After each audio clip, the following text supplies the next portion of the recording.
We honor those who gave birth to us. With them, we watch the spectacle of the moving mists. They have opened their sacred books to sing with us. They are the mystery that envelops our dreams.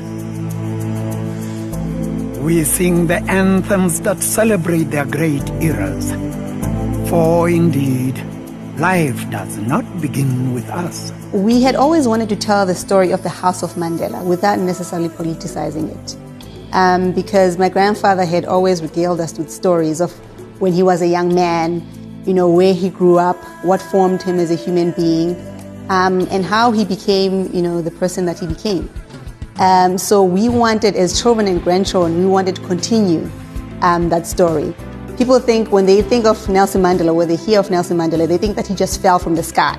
He has no sense of place, but he's a father, he's a grandfather, he's a son, he's a brother, he's an uncle, and we wanted to tell that story. When my dad turned 85, we were sitting around with my brother thinking about what's the greatest gift that we can give him as his children, because he had been given so many great gifts around the world. And when we're discussing his Xhosa name, Kholihlahla, which means one who's brave enough to go and get honey from a honeycomb. Colloquially meaning one who's brave enough to challenge the status quo. Through a lot of research and talking to older people at home, we have discovered that the bee is actually a totem symbol of the Mandelas.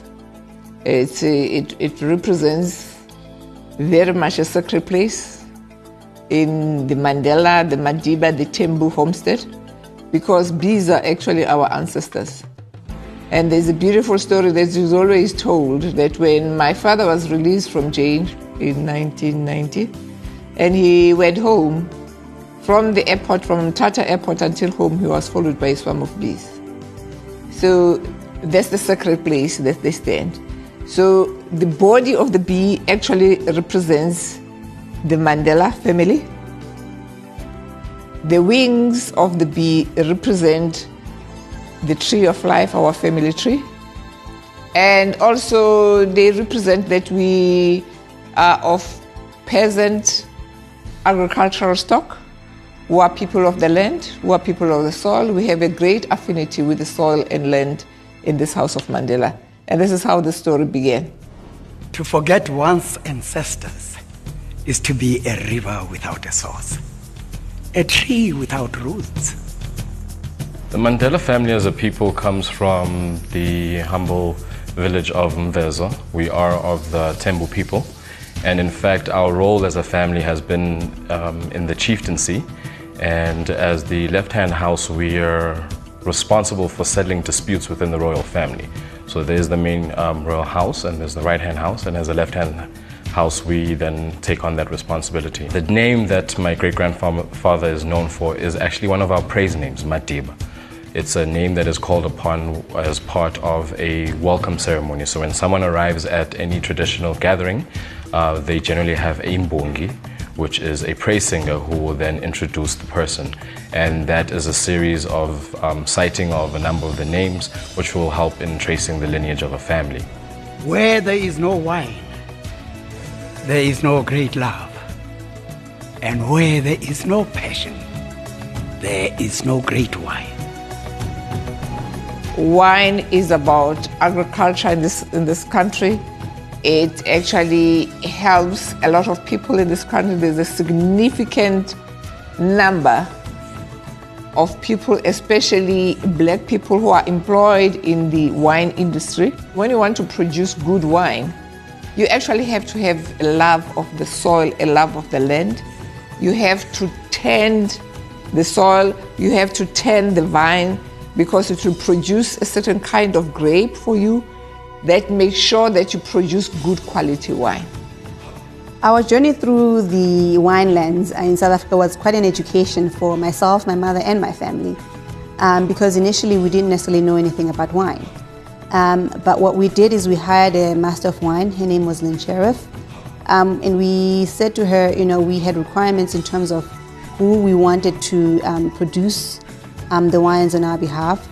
We were very clear about the fact that we wanted the wineries to treat their employees with dignity and respect. We wanted wineries that were going to maintain the biodiversity of South Africa for generations to come. And we wanted wineries ultimately that produce really good wines. And we're family-owned wineries because we're a family-owned business. So along with Lynn, we interviewed about 33 wineries.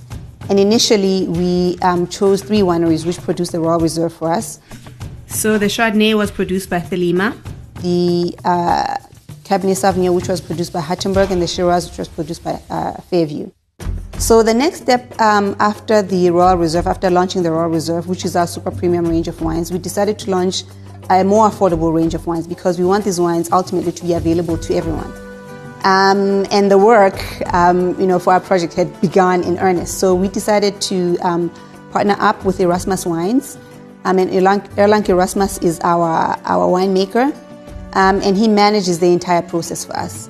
Obviously, as a family, we go through a rigorous tasting process because we would never sell anything that we don't like. So all the wines that you have in these ranges are wines that were specifically chosen by the family and that the family likes. So in terms of the Tembo collection, we wanted wines that were everyday, easy drinking wines. And we wanted everything about the wines to reflect that. So you will see in the Tembo collection that we have very interesting labels, and those labels were actually inspired by my grandfather's what you call Madiba shirts, because my grandfather felt very constricted in his suit. He wanted to be more accessible and laid back as a leader, and that's actually the styles of the wines as well. So we used his shirts as inspiration for the labels. The Tembus, by their nature, were very welcoming and easygoing people, and that's why we call the wines the Tembo collection. And we're Tembus ourselves. All those personal touches are very important to us when we create these wines. And actually, those personal touches will be important in anything that we create under the House of Mandela. So with the Tembo collection of wines, we have 6 varietals. We have a Chardonnay, a Sauvignon Blanc, and a Chenin Blanc. With the reds, we have a Shiraz, a Pinotage, and a Cabernet Sauvignon. And all these wines are fair trade wines, and we did that deliberately because we wanted to pay homage to the people that actually create these wines. We also have a sparkling, a Brut Method Cap Classique, and that also has an interesting label.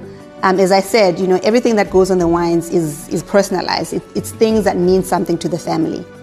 You will see that it's got dots on the label, and those actually reflect our elaborate Xhosa traditional wear that we wear for weddings, any type of celebration.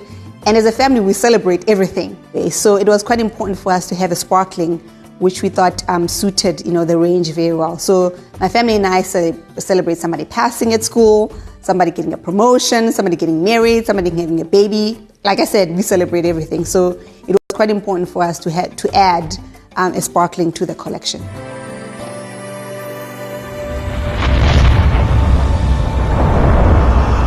Madiba, Yim Yim, Zondra Zinjaba, we are here. My name is Selena Cuff, and I'm the CEO of Heritage Link Brands. My husband and I founded Heritage after learning South Africa had a $3 billion wine industry, of which less than 2% is owned by Black South Africans, who make up 85% of the population. We import from vintners whose triumph over adversity tells a story very much like our own American dream.